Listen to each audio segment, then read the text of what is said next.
Hola, buenas tardes. Cada mis consultores les da la más cordial bienvenida al Diplomado Ejecutivo de Sueldos y Salarios, mismo que será impartido por nuestro director general, el doctor Jaime Alberto Flores Sandoval, de quien me permito hacer un resumen de su trayectoria profesional. Es doctor en Ciencias de lo Fiscal, maestro en Impuestos, licenciado en Derecho y contador público. Se ha desempeñado por más de 20 años en el sector empresarial como consultor, expositor y conferencista en prácticamente todo el país. Sin más por el momento, los dejo con el expositor, deseando que de antemano satisfagan sus expectativas. Nada más un favor, ¿podrían dejar sus celulares en modo vibrador porque tenemos gente que también está en línea tomando el diplomado? Muchas gracias. Buenas tardes.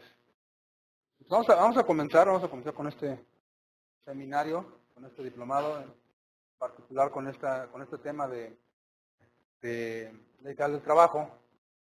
Básicamente la idea es hacer un recuento de las principales características de una relación laboral el día de hoy y en general el diplomado, bueno, pues que ustedes tengan una idea general del panorama que se manejan las nóminas de sueldos, que tengan el conocimiento del tratamiento que se hace de estos conceptos y bueno, esa es la idea del diplomado.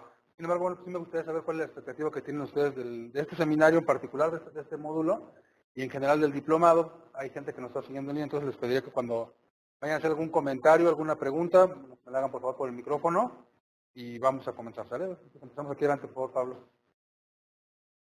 Bueno, pues mis expectativas del diplomado es manejar bien la nómina, ver qué cuestiones legales se encuentran dentro de ellas y ver el enfoque que también hay en materia de seguridad social, laboral y pues lo importante, el procedimiento de cómo llevar a cabo la nómina. Ok, muy bien, Pablo, gracias. Bien, pues también prácticamente es lo mismo. Sí, es José Luis, ¿verdad? José Luis, Okay. tratar de cubrir todas las dudas que tenemos en la oficina para la nómina, para cumplir como se debe. Okay. Y también tratar de hacer las cosas bien. Ok, muy bien. Gracias. Hola, buenas tardes. Mi nombre es Mari. Bueno, yo trabajo en una escuela particular. Yo estoy incursionando en el área de recursos humanos y siento que esto me va a ayudar muchísimo para conocer este campo. Ok, muy bien, Mari. Bien, pues vamos a comenzar. Vamos a hacer un recuento de las características principales de la relación laboral. En ese sentido, bueno, vamos a comenzar incluso del origen de la regulación que en materia de derecho laboral existe en nuestro país. Saben ustedes que el origen del derecho laboral en nuestro país está contemplado en la Constitución. En particular, dentro de la Constitución tendríamos que remitirnos al artículo 123 de la Constitución, que se refiere al derecho del trabajo. Dentro de este artículo 123 se hace una división en dos apartados, el apartado A y el apartado B. En concreto, nosotros vamos a tratar el día de hoy del apartado A.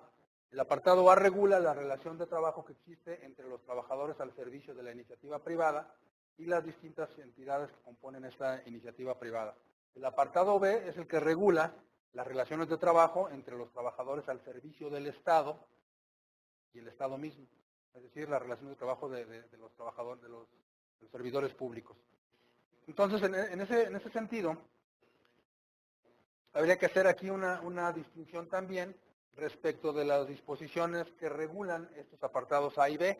El apartado A está regulado por la Ley Federal del Trabajo, que todos conocemos, y el apartado B por la Ley Federal de los Trabajadores al Servicio del Estado, que son dos disposiciones distintas, y nosotros hoy vamos a remitirnos exclusivamente al apartado A, los trabajadores al servicio de la iniciativa privada. Sí, Pablo. Así es. El apartado B, la Ley Federal de los Trabajadores al Servicio del Estado. Esa es la regulación. ¿Okay? Hacemos esa distinción entre los dos conceptos. Cuando establecemos las disposiciones legales que regulan uno y otro concepto, tanto la Ley Federal del Trabajo como la Ley Federal de los Trabajadores al Servicio del Estado, tendríamos que remitirnos a las fuentes del derecho laboral, esto es, dónde surge y dónde se tiene que regular este derecho laboral. Decíamos que en primera instancia el derecho laboral se rige por lo que establezca la Constitución y en ese sentido el ordenamiento con mayor importancia en nuestro sistema legal Tiene que ser necesariamente la Constitución, es el que jerárquicamente tendría que aplicar en primera instancia. Sin embargo, después de lo que establezca la Constitución, tendríamos que regirnos por lo que establezcan tratados internacionales o acuerdos a los que México pertenezca. En este caso en particular por los acuerdos establecidos por la Organización Internacional del Trabajo, que también regula en materia de disposiciones laborales. En tercer lugar, y esta es una orden que siempre aplicamos en todos los preceptos de carácter jurídico, siempre que hablemos de jerarquía de leyes tendríamos que remitirnos en primera instancia a lo que diga la Constitución, después a lo que digan los tratados y finalmente a lo que digan las disposiciones legales de carácter federal, las leyes federales. ¿Dónde está contemplada esta disposición o este orden jerárquico que se establece entre las disposiciones jurídicas? Está contemplado en el artículo 133 de nuestra Constitución. El artículo 133 de la Constitución que establece que son ley suprema en el país las leyes, esta Constitución, las leyes federales que de ella emanen y los tratados internacionales que se firmen de conformidad con ella.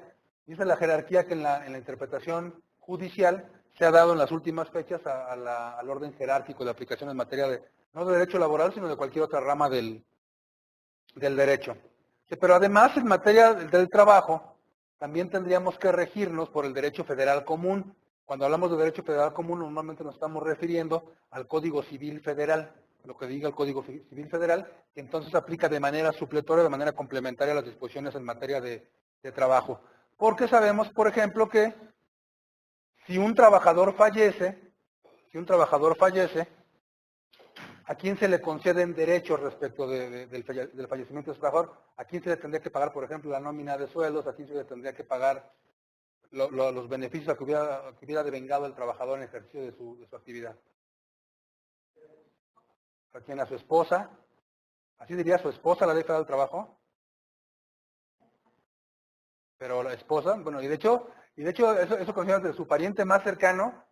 Yo creo que eso lo tendríamos que dejar en discusión porque cuando yo formo una familia con mi cónyuge, que es el término legal que se maneja en materia civil, con mi cónyuge en materia laboral, me caso con ella, tenemos hijos, entonces resulta que se establecen distintos tipos de parentesco. Hay un parentesco que se empieza a establecer, que es el parentesco consanguíneo. ¿Con quién tengo parentesco consanguíneo? Con mis hijos. ¿Con quién más en mi familia? ¿Con quién más tengo parentesco? ¿Mandé? Con mis hermanos, con mis hijos, con mis padres. ¿Con quién más? Luego tengo un parentesco por afinidad. ¿Con quién surge este parentesco por afinidad? ¿No?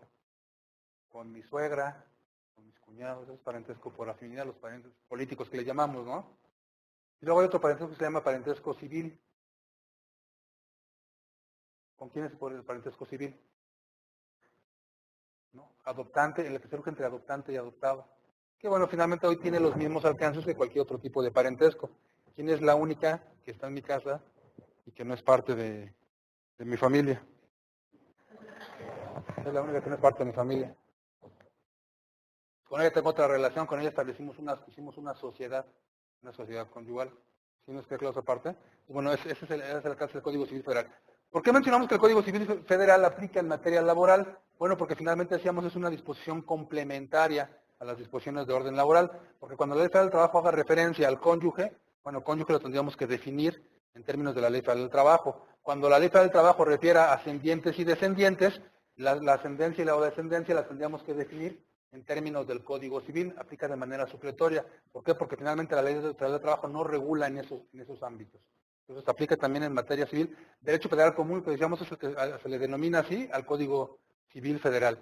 Pues también tendríamos que aplicar en materia laboral para regular, está contemplado así expresamente en el artículo 17 de la Ley Federal del Trabajo, lo que establezcan los principios generales de justicia social que deriven del artículo 123 constitucional. En general hablaríamos de igualdad, de equidad, hablaríamos de principios de justicia, que es primero en tiempo, es primero en derecho, todo ese tipo de conceptos, principios generales de justicia social e incluso principios generales del derecho. La jurisprudencia en materia laboral. ¿Y cómo que jurisprudencia en materia laboral? ¿A qué nos referimos cuando hablamos de jurisprudencia? ¿Qué entenderían ustedes por jurisprudencia?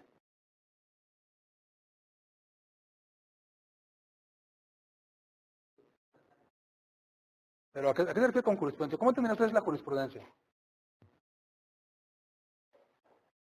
¿Cómo entenderían ustedes la jurisprudencia?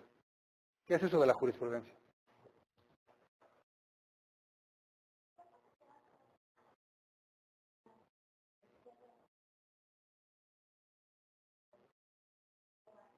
Entonces, por ejemplo, resulta que yo despido a un trabajador, bueno, no lo despido. Resulta que estamos en el día último de mes, día 29. Como pasa muchas veces, el trabajador se espera. Entonces llega y renuncia y dice, ¿sabes qué? Ya me voy. Bueno, pues está bien, ya te vas. Pues ni modo. Nadie puede estar aquí a fuerza, ¿no? ¿Cuándo te vas? No, pues ya ahorita. Ya no me hallo, dice, ¿no? Y se va ahorita, ¿no? Oye, pero ¿y quién me entrega? No, pues ya me voy, ya tengo tu trabajo, o te inventan una historia de que se murió el primo de la abuela, entonces tú tienes que estar ahí porque siempre. Te inventan una historia rara y dice, yo me voy ahorita. Ya, dice, y quiero que me pagues mi finiquito ahorita. No, pues, pues ahorita no, porque no tengo tiempo, pues vente el lunes. ¿Qué le tengo que pagar cuando le pago el finiquito? Bueno, que además es parte de lo que vamos a ver entre hoy y mañana. ¿Qué le tendría que pagar a ese trabajador? Los días que trabajó. Parte proporcional de aguinaldo. Vacaciones, la parte que no disfrutó de vacaciones. La parte proporcional de prima vacacional. ¿Qué más?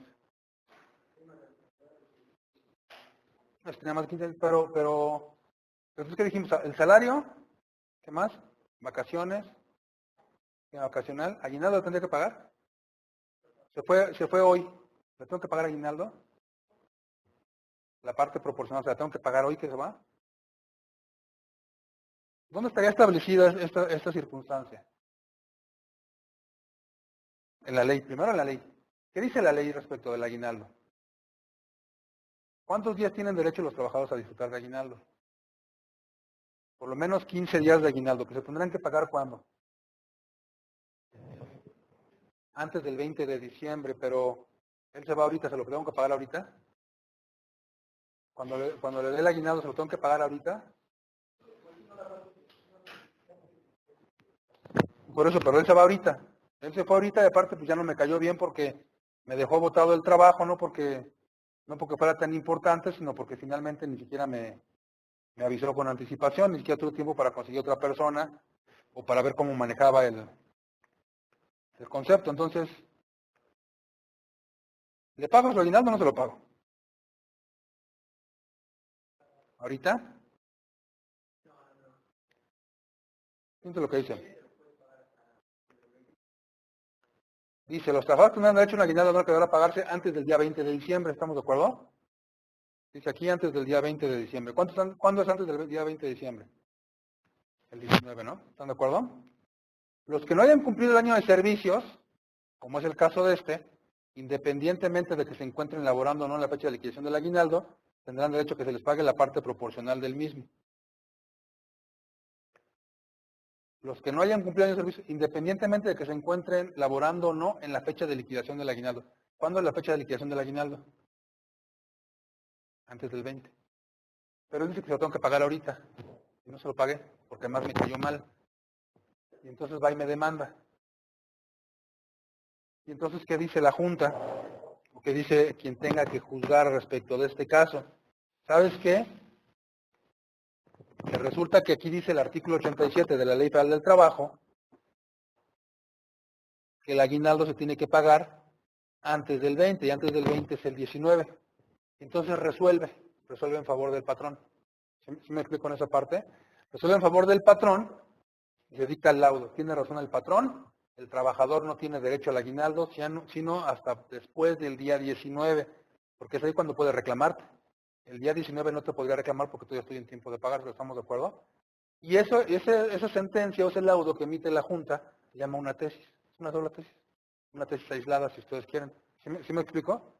La tesis, o en materia fiscal, una tesis es una resolución que se dicta en un juicio, no en un contencioso administrativo, por ejemplo.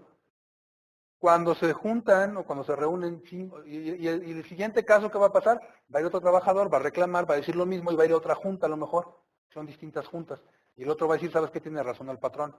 Van dos tesis. Y el tercer caso, que cae en otra junta, puede resolver la junta a favor o en contra, porque además, finalmente yo cuando voy como patrón, pues mira, ya hay dos tesis ahí que dicen que tengo razón. Pero esta junta dice, bueno, está bien tu tesis, pero yo considero otras cosas y no dicto en el mismo sentido, dicto en caso contrario, podría ser. Pero si se dan 5 sentencias en el mismo sentido, entonces se sienta jurisprudencia. ¿Qué quiere decir esto?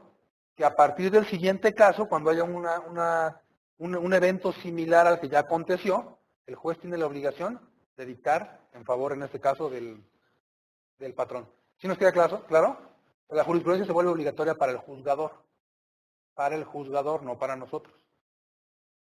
¿Sí nos queda claro esa parte? Se vuelve obligatoria para el juzgador, no para nosotros. ¿Sí? Porque nosotros no somos una autoridad judicial. ¿Estamos de acuerdo? Oye, y si yo aplico contrario a lo que dice la jurisprudencia, que más adelante vamos a ver algunos casos donde podríamos aplicar en contra de lo que dice la jurisprudencia, ¿qué pasa? Pues no pasa nada porque el que está obligado es el juzgador. Oye, cuando lleguen y me digan que esto no es así, que bueno, pues yo correré el riesgo de que cuando nos vayamos a juicio, entonces me dicten en contra porque fui en contra de la jurisprudencia. Pero incluso en ese caso, incluso en ese evento, yo podría establecer que mis características las características de mi caso particular son distintas a aquellas en las cuales operó la jurisprudencia. Y todavía tendría medios alternativos de defensa. ¿Sí nos queda claro esa parte? Aún existiendo jurisprudencia, pero bueno, esta es obligatoria en materia laboral. ¿Para quién? Para el juzgador. ¿Sí vamos bien hasta aquí? Pero en materia laboral también es fuente del derecho la costumbre. ¿Y dónde dice que la costumbre es fuente del derecho laboral? Expresamente, todas estas fuentes del derecho laboral están contempladas en el artículo 17 de la Ley Federal del Trabajo. Ahí donde dice que cuando no exista disposición expresa, se tendrá que aplicar lo que diga la Constitución. Cuando no exista disposición expresa en la Constitución, en los tratados o en las leyes, tendremos que remitirnos a los principios generales del derecho, a la jurisprudencia, incluso a la costumbre y a la equidad. Entonces yo le doy al trabajador una prestación, vamos a suponer que al trabajador se me ocurre darle vales de despensa. Y le doy un mes, y le doy otro mes, y le doy otro mes. Él y yo pactamos que nada más iban a ser 3 meses. Se acaba el tercer mes, ¿le tengo que seguir dando la despensa? ¿Le doy la despensa vales o le doy la despensa físicamente o como ustedes quieran? Después de 3 meses, ¿le tengo que seguir dando los vales de despensa? ¿O no le tengo que seguir dando vales de despensa? Si no se pactó por escrito, ¿por qué si no se pactó por escrito sí? Él no podría, el patrón dice, cuando no hay disposición expresa, ¿qué es lo que aplica? Aplica la costumbre. Pero cuando hay disposición expresa, entonces aplica aquello que establezca la disposición expresa. Y hablando, por ejemplo, de despensa, cuando hablamos de despensa, cuando hablamos de previsión social, cuando hablamos de prestaciones adicionales que le entrego yo al trabajador, nos estamos refiriendo a conceptos que se denominan prestaciones extralegales. Prestaciones que van más allá de lo que me obliga la ley. ¿Sí nos queda claro esa parte? Y entonces sí, si no hay disposición expresa, prevalece lo que diga la costumbre. En materia laboral es así porque lo dice expresamente la Ley Federal del Trabajo. ¿Sí nos queda claro esa parte? Entonces, si yo no lo puse por escrito, ¿sabes qué te voy a dar vales de despensa? Nada más 3 meses. Cualquier circunstancia que establezca yo superior a lo que establece la ley, se convierte en costumbre, por costumbre, en concepto obligatorio. ¿Sí nos queda claro esa parte? Esos son los alcances y los riesgos en materia laboral. ¿Okay? Sí, y aplica también la equidad. Trato equitativo entre los trabajadores. A trabajo igual, salario igual, básicamente, y eso en todas las condiciones de trabajo, ¿no? Las mismas condiciones para los mismos trabajadores. ¿Okay? Sí, bueno, y cuando un juez, una junta de conciliación de arbitraje tuviera dudas respecto de quién tiene la razón, si el trabajador o el patrón, ¿a quién tendría que concederle razón?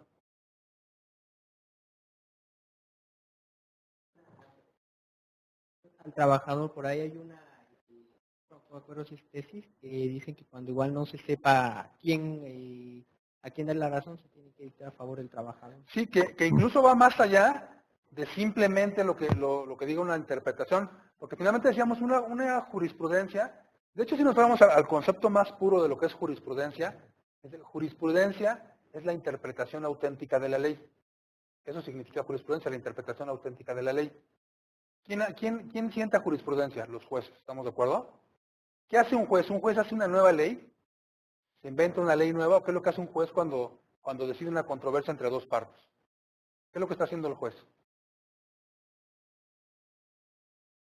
¿Qué hace el juez cuando dirime una controversia? Cuando tú dices, bueno, a ver, están en controversia, Pablo con, ¿cuál es tu nombre, Pablo? Pablo con Ivonne. Están en controversia. ¿Quién tiene la razón? ¿Quién sabe? ¿Quién va a decidir quién tiene la razón? Un juez. ¿En función de qué va a decidir? ¿Cuál va a ser el parámetro para decir si uno u otro tiene la razón? Digo, más allá de las pruebas. Pero tú estás demandándola a ella porque ella te rentó, o a ella porque tú le rentaste un departamento, y ahí decía en el contrato que si no le pagabas en tiempo, te iba a pagar una pena convencional o te iba a pagar un interés, un recargo, lo que sea. Ya dice que no procede porque los días finales, ¿a dónde nos remitimos para interpretar el contrato? Digamos que remitirnos al Código Civil. ¿Qué dice el Código Civil respecto a los contratos de arrendamiento? ¿Cuándo procede el cobro de la multa? Entonces, lo que hace el juez es dirimir una controversia que hay entre dos partes, fincado o basado en lo que establece una disposición legal. Entonces, el juez cuando juzga no hace más que aplicar lo que dice la disposición legal. Lo que nos está diciendo el juez es, yo interpreto la ley y la interpreto en este sentido. ¿Sí nos queda claro esa parte? Eso es lo que hace el juez en ese caso en particular. Por ejemplo, yo le doy al trabajador vales de despensa. ¿Okay? Los vales de despensa que le doy al trabajador están exentos o están grabados para efectos de impuesto de la renta.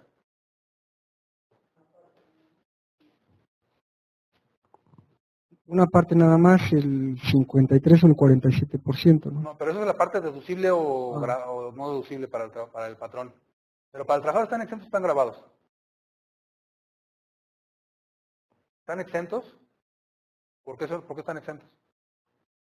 ¿Cómo se considera un vale de despensa? ¿Es previsión social? Que fíjense, la previsión social, como está contemplada en el artículo 93 de la Ley de Renta, en la fracción octava particularmente, dice que no se pagará el impuesto por la obtención de los siguientes ingresos, y dice subsidios por incapacidad, becas educacionales, ayudas culturales, actividades culturales y deportivas, y otras de naturaleza análoga. ¿Dónde están los vales de despensa? Sí, Mario.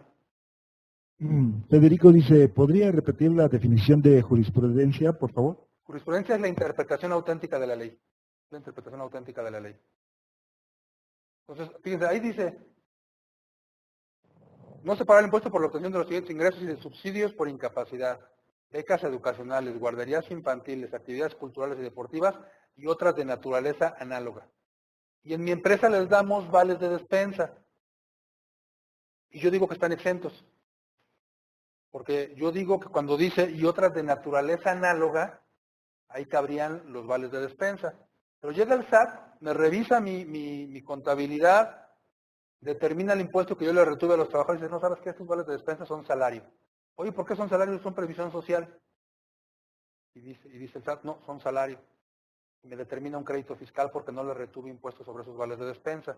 Y entonces, cuando me determina el crédito fiscal, yo me voy a juicio y le digo al juez, ¿sabes qué? Que el SAT se está pasando de listo porque esta previsión social cabe en ese concepto donde dice y otros de naturaleza análoga. ¿Sí me explico en esa parte? Y entonces se interpreta el juez de distrito, tiene razón el contribuyente. Este vale de despensa podría ser una prestación de previsión social de naturaleza análoga. ¿Sí me explico en esa parte? Y esa es una tesis aislada. 1, 2, 3, porque en materia fiscal son tres sentencias para que se siente jurisprudencia. Entonces se sienta jurisprudencia. Entonces, ¿qué entendemos la próxima vez que leamos esa disposición? Que cuando dice y otras de naturaleza análoga, lo que me está diciendo es que dentro de esas otras de naturaleza análoga, y hay jurisprudencia al respecto, caben los vales de despensa. ¿Sí me explico entonces? ¿Qué es lo que me está dando? La interpretación auténtica de lo que dice la ley. ¿Sí nos queda claro esa parte? Y bueno, y en el desarrollo, hoy y mañana vamos a estar platicando de algunas jurisprudencias que se dan y que son actuales en materia laboral. ¿Sí nos queda claro esa parte? Y entonces hay controversia, el juez tiene duda, oye, ¿quién tendrá razón, el trabajador o el patrón? Porque el patrón le empezó a dar vales de despensa, pero de buena